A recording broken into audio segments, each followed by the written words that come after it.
Hello students, welcome to the course on analog and digital communication systems, and the course code is EC501. This course is for BTech 5th semester EC students. Myself, Dr. Surojit Bosak, Assistant Professor of EC Department, Guru Nanak Institute of Technology, Kolkata. In the last class, we have completed module number 3 with the topic of line coding. So today we are starting a new module, that is module number 4, signal vector representation.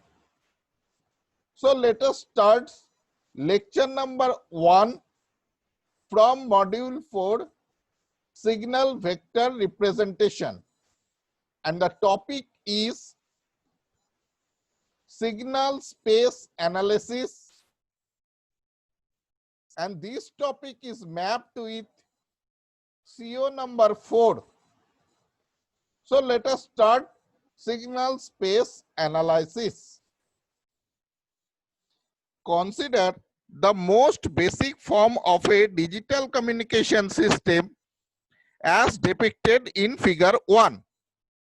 A message source emits one symbol every capital T seconds, with the symbols belonging to an alphabet of capital M symbols, which is denoted by, say, M1, M2, small m1, M2, M3 up to M capital M.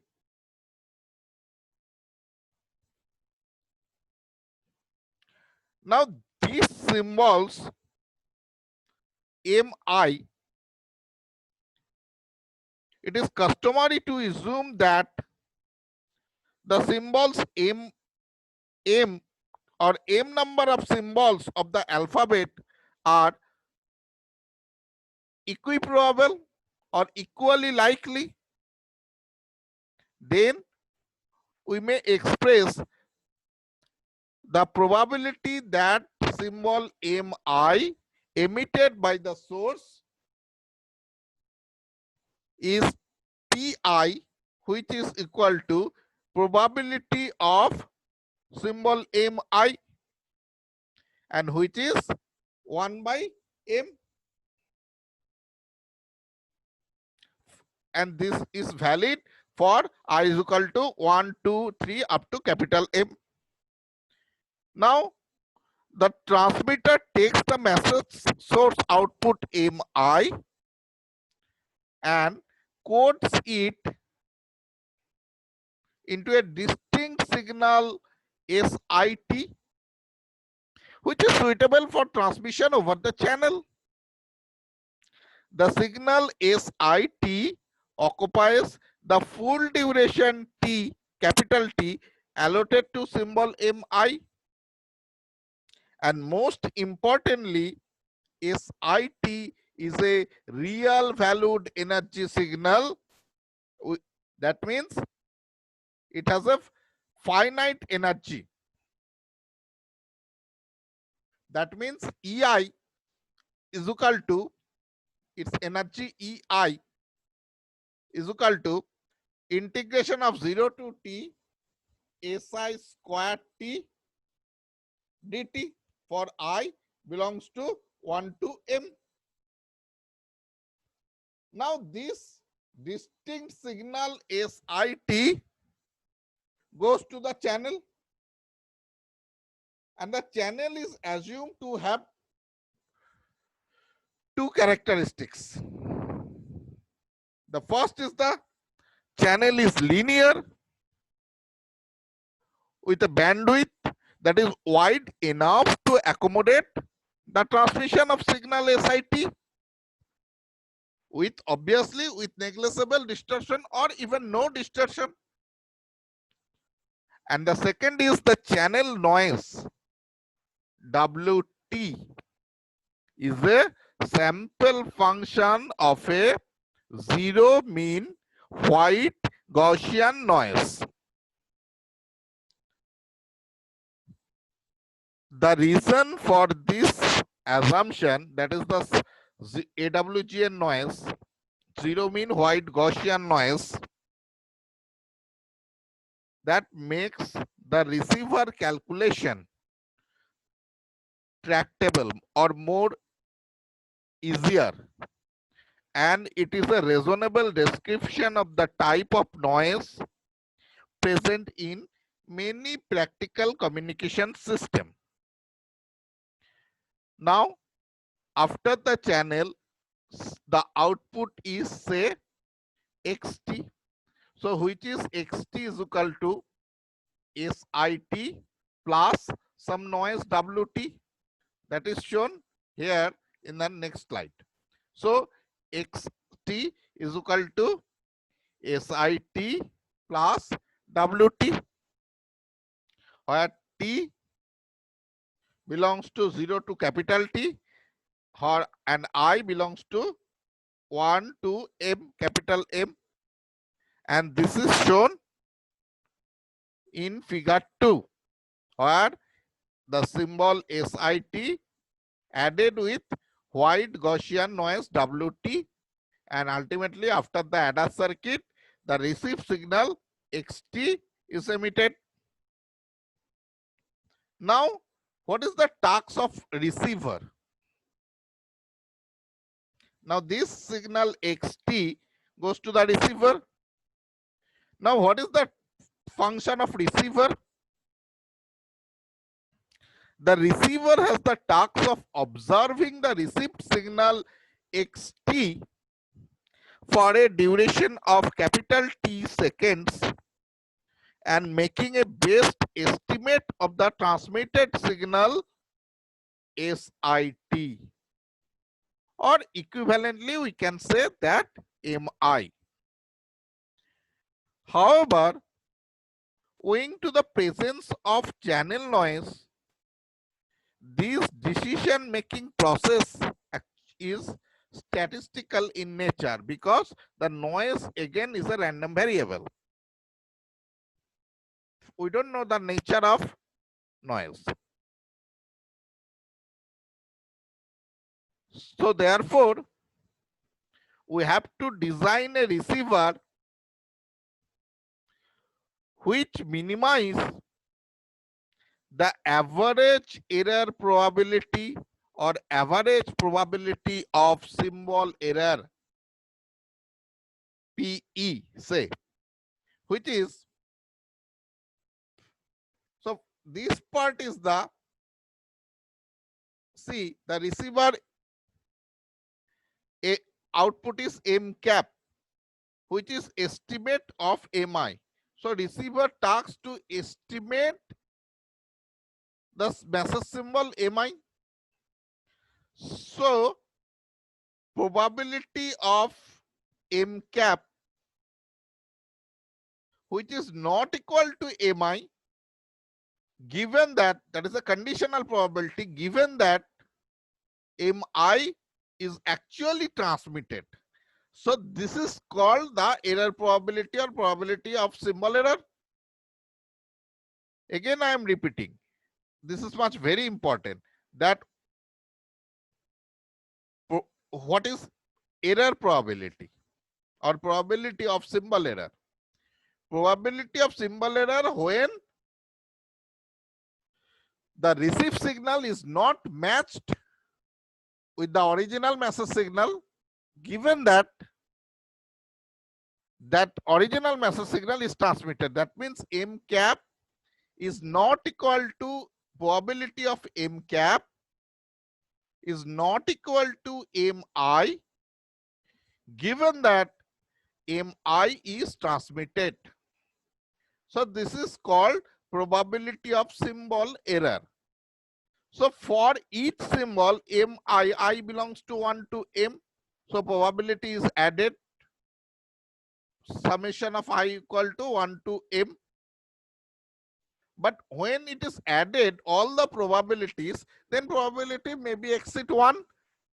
So in that situation, we have to consider average error probability, average of the all probability of symbol error. So which is actually average, that means by M, or better to say Pi. So that is why it here Pi is multiplied, because we know that Pi is equal to 1 by M. Already it is found in equation number 1. So Pi is multiplied for calculating the average case.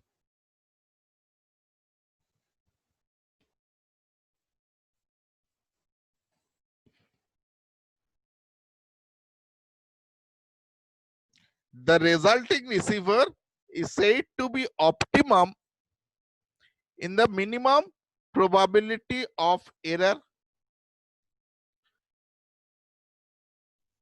So this model provides a basis for the design of the optimum receiver, for which we will use geometric representation of the known set of transmitted signal SIT.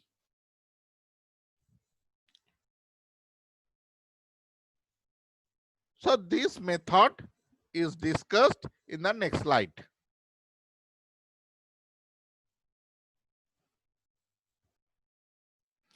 Geometric representation of signals. The essence of geometric representation of signal is to represent any set of capital M energy signals SIT as linear combination of capital N orthonormal basis functions, where N less than or is equal to M.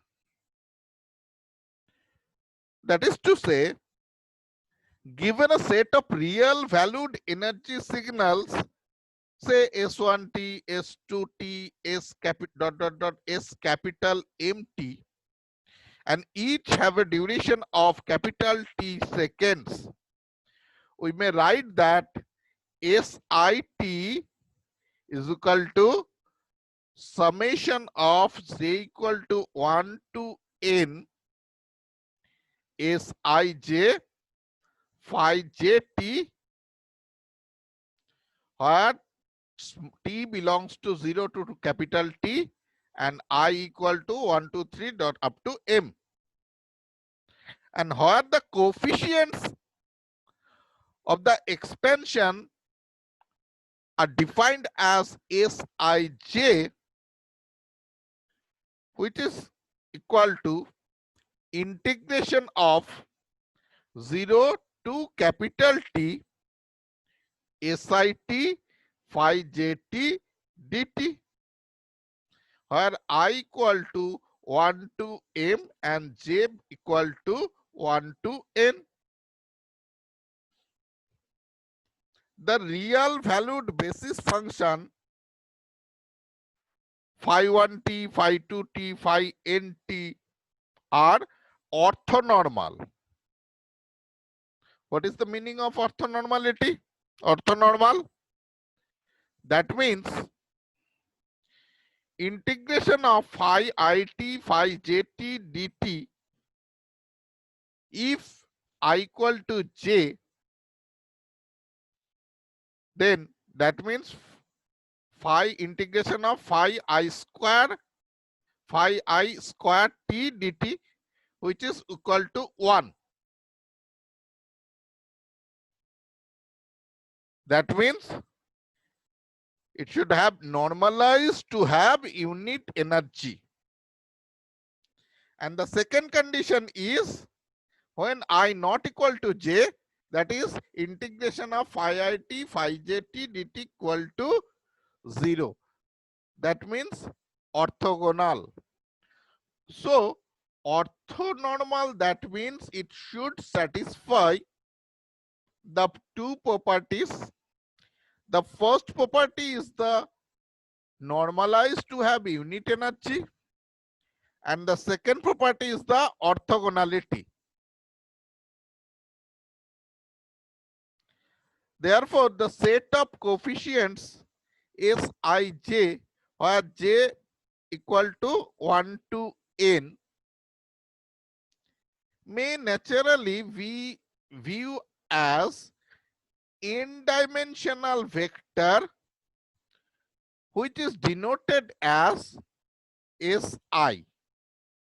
The important point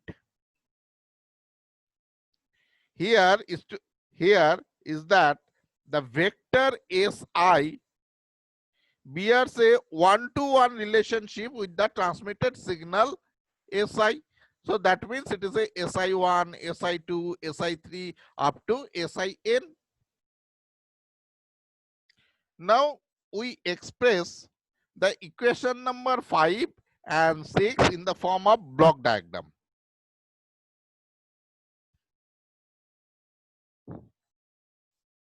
Given the n elements of the vector, say Si1, Si2, Sin, which are operating as input, and it is multiplied by the basis function phi 1t with a bank of n number of multipliers. Basically, the first one is multiplied with phi 1t, second one is multiplied with phi 2t. Similarly, nth Sin is multiplied with phi nt, then it is added to get the signal SIT. And this scheme is known as synthesizer. Figure number A, 3A, is called synthesizer for generating the signal SIT. That is actually the first expression, summation of Sij phi j_t. Now, given the signal SIT for figure B,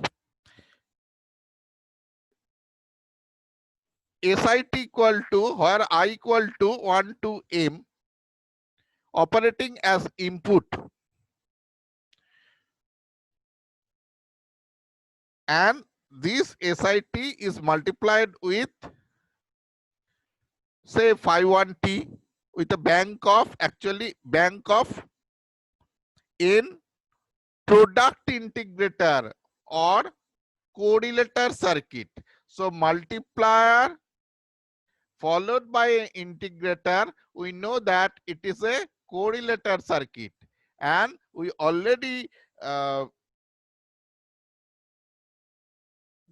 discussed that correlator circuit, the function of correlator circuit is identical with the function of matched filter, and matched filter is the filter which minimizes the average probability of error.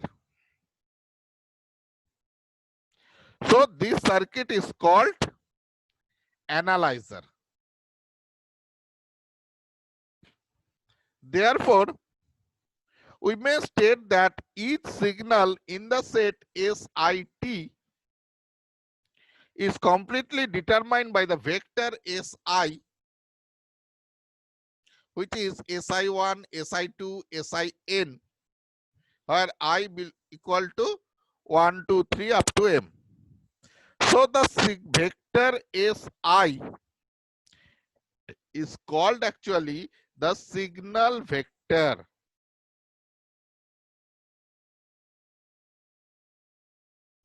And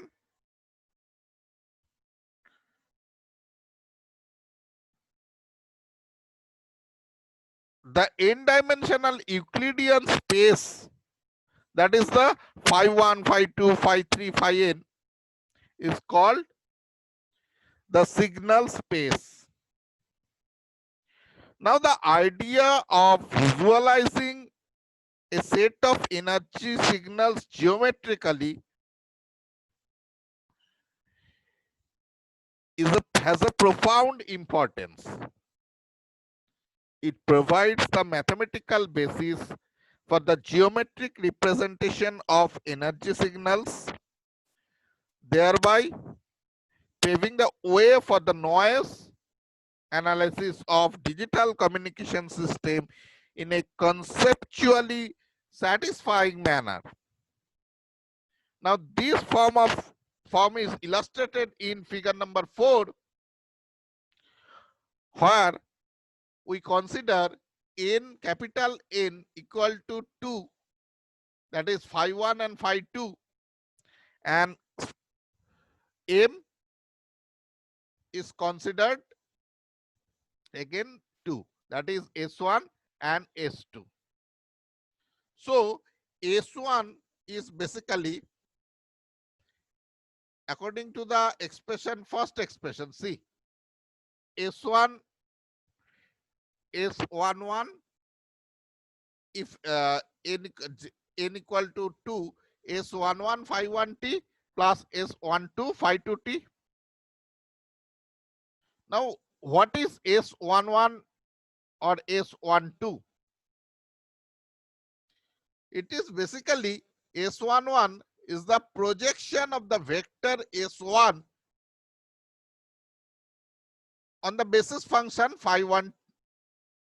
Similarly, S12 is the projection of vector S1 belongs along the vector along the basis function phi 2.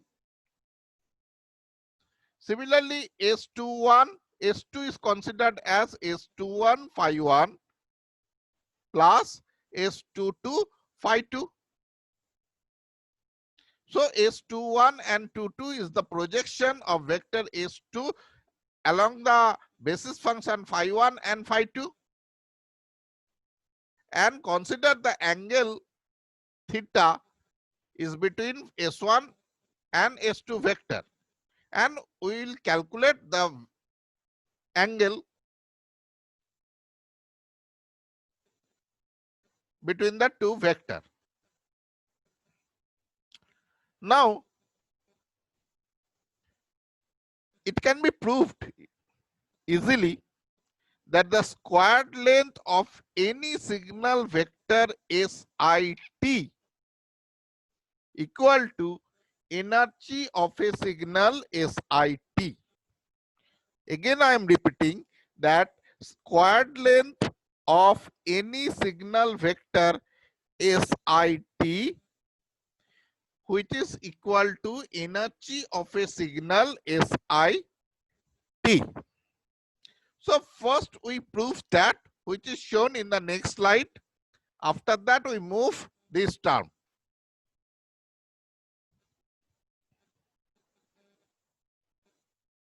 So proof of squared length of any signal vector is same as its energy.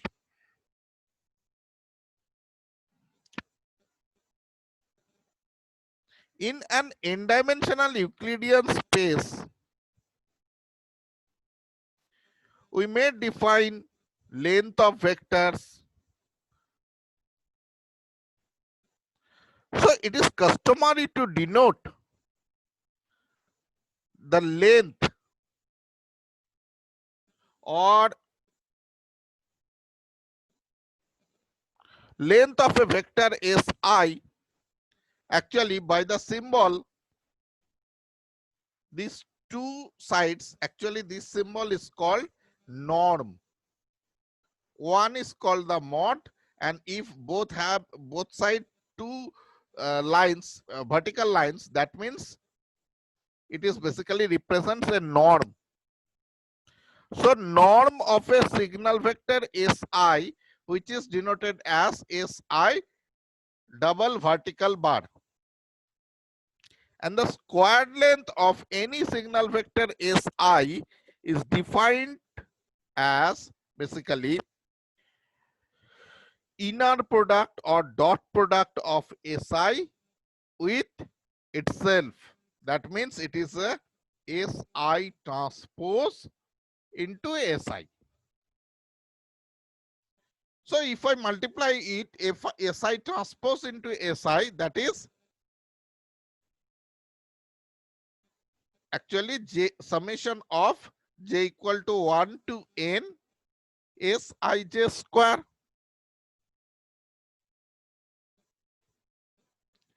where Sij is the jth element of Si and the superscript T denotes the matrix transposition. Now there is an interesting relationship between the energy content of a signal and its representation as a vector. So by definition, that energy of a signal SIT is denoted as say EI, which is integration of 0 to t SI square t dt. Therefore, substituting 5 into 13, say it is 5, first expression, this expression number 5 is substituted into equation number 13, that is EI is equal to 0 to t j equal to 1 to n Sij phi j t for SIT, and another is for say k equal to 1 to n Sik phi kt dt. Now interchanging the order of summation and integration and then rearranging the terms, we get EI is equal to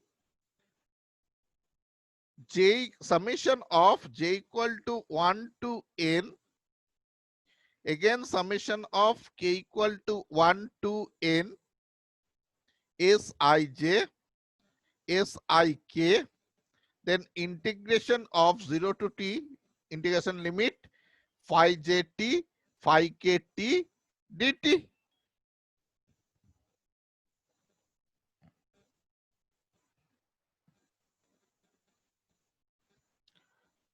But phi jt, since the phi jt form an orthonormal set, in accordance with the two conditions, that is normalized to have unit energy and orthogonality, therefore EI is equal to, this term is 1, that is EI is equal to summation of j equal to 1 to n Sij square, which is same as C here 12, expression number 12, that is norm of Si square. So we can say that energy of a signal SIT is equal to the squared length of the signal vector SIT. Okay, now, so it is now proved. Now move to the previous slide. In the case of a pair of, this proof is very much important for your semester purpose. Now, in the case of a pair of signal SIT and SKT represented by the signal vectors SI and SK, we may also show that 0 to t SIT SKT dt is equal to SI transpose into SK.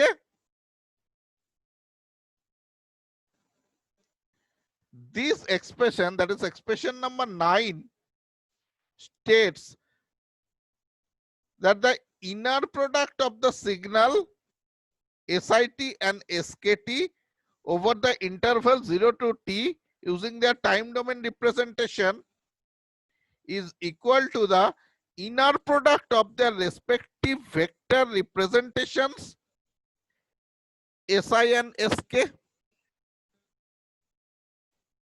Note that the inner product of SIT and SKT is invariant to the choice of the basis function. There is no dependence of the choice of the basis function.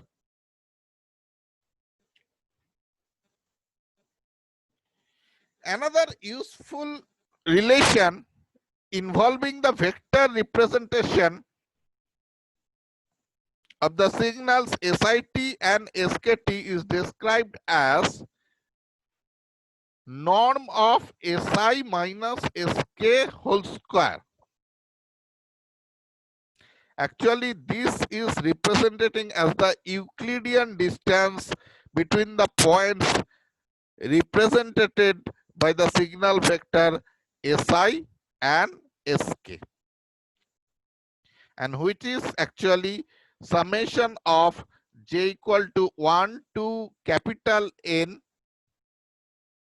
Sij minus Skj whole square, which is same as 0 to t SIT minus SKT whole square into dt. I will show you the proof of this two expression, that is equation number 9 and equation number 10. I will show you the proof.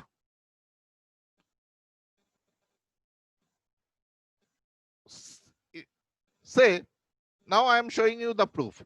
The first expression SIT SKT dt equal to SI transpose into SK. So this left hand term SIT SKT dt, integration of SIT SKT dt. So this is expressed as, so 0 to t, following the equation number 5, SIT is Sij, summation of Sij phi j and Skt is summation of, say, L equal to 1 to N SKL phi LT dt. Just rearranging it, just summation of j equal to 1 to N and summation of L equal to 1 to N Sij SKL and then integration term, that is 0 to t phi jt phi lt dt. Since phi jt form an orthonormal set, that is, it should have maintained the two conditions, normalized to have unit energy and orthogonality. So following the orthonormal condition of the orthonormality, we can say that integration of SIT SKT dt is equal to Sij into Skj summation of j equal to 1 to N Sij Skj, and this part is 1, normalized to have unit energy if j equal to L. So therefore it is Si transpose into Sk. That summation term means Si transpose into Sk, that is the inner product or dot product. Now we move to the second proof, that is the Euclidean distance between Si Sk, squared of the Euclidean distance. Si double vertical bar, that is actually norm Si minus Sk square, norm of Si minus Sk square is equal to summation of j equal to 1 to N Sij minus Skj whole square, which is actually 0 to t SIT minus Skt whole square dt. Very simple. The proof is very simple.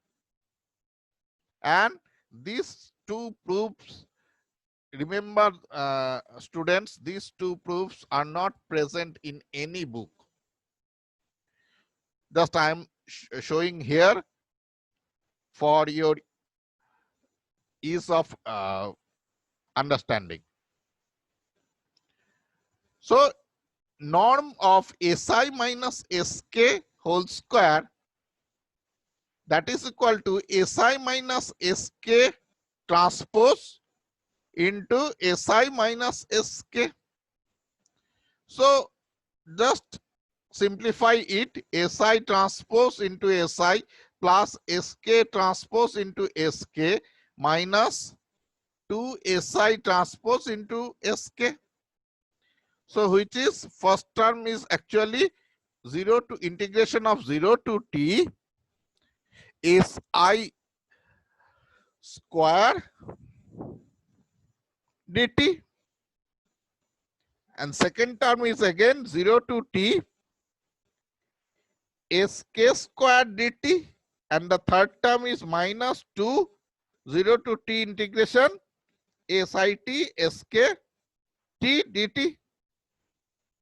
So that is actually integration of Sit minus Skt whole square into dt. So second equations is also proved.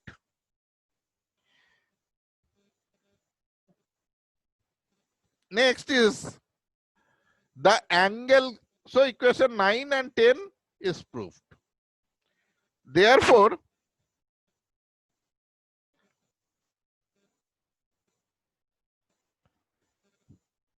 to complete the geometric representation of energy signals, we need to have a representation for the angle theta ik, which is the angle between two signal vector Si and Sk. So by definition of cosine of the angle theta ik is equal to the inner product of these two vectors divided by the product of their individual norms, which is shown as cos theta ik equal to Si transpose into Sk. So it is a inner product or dot product, and in the denominator part Si Sk. The two vectors Si and Sk are thus orthogonal or perpendicular to each other if their inner product Si transpose into Sk is 0. In this case, theta ik equal to 90 degree, and this condition is intuitively satisfying for orthogonality.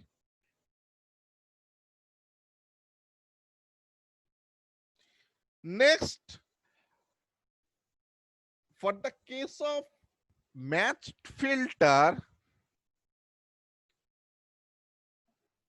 or for the calculation of error, probability of error minimization in match filter, we take a help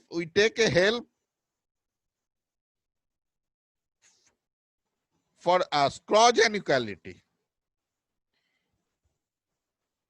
In the match filter portion, I just give you the statement of the Scrooge inequality.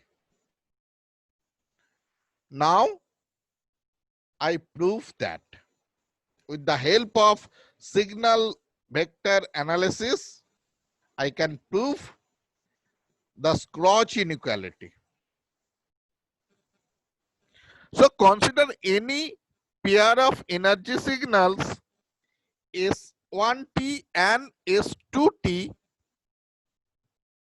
The Scrooge inequality states that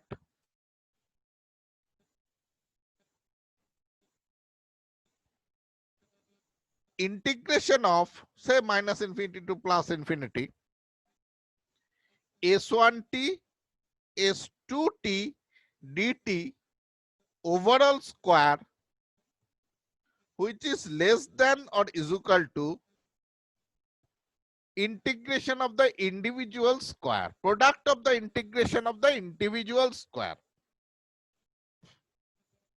that is which is less than equal to minus infinity to plus infinity s1 square t dt and minus infinity to plus infinity s2 square t dt, and the equality holds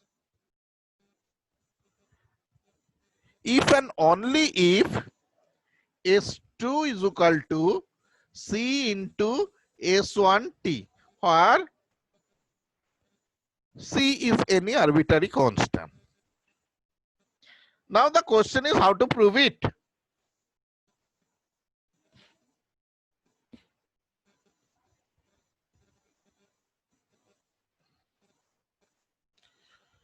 From figure 4 using 11, see here, from figure 4 using 11 number equation, that is cos theta ik is si transpose into sk in the numerator part, and in the denominator part is the norm of si and sk.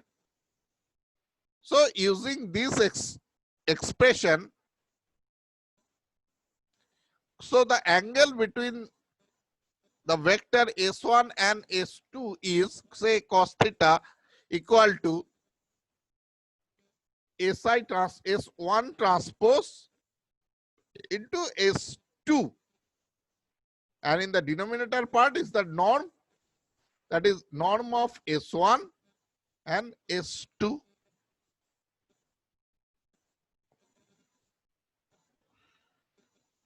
Now using 9 and 12, that is say the expression of 9, that is 0 to t si t skt dt is si transpose into sk.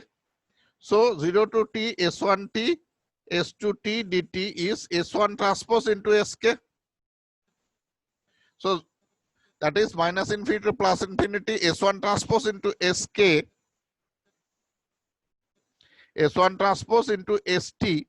So that is minus infinity to plus infinity s1t s2t dt, and the norm is basically the energy of the signal. Norm square is the energy. So norm is the root over of energy. So it is minus infinity to plus infinity s1 square t dt, that is nothing but the energy of signal s1t, and given a root to the power 1 by half.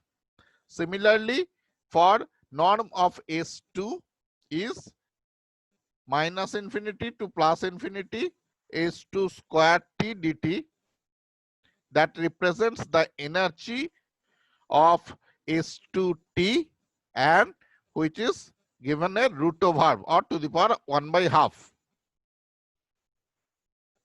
Now we know that the value of cos theta is always less than equal to 1. So if it is less than or equal to 1, then this term is less than equal to 1. So rearranging is that minus infinity to plus infinity integration of s1t s2t dt less than or is equal to this denominator term. So squaring both sides, we can get the equation number 17.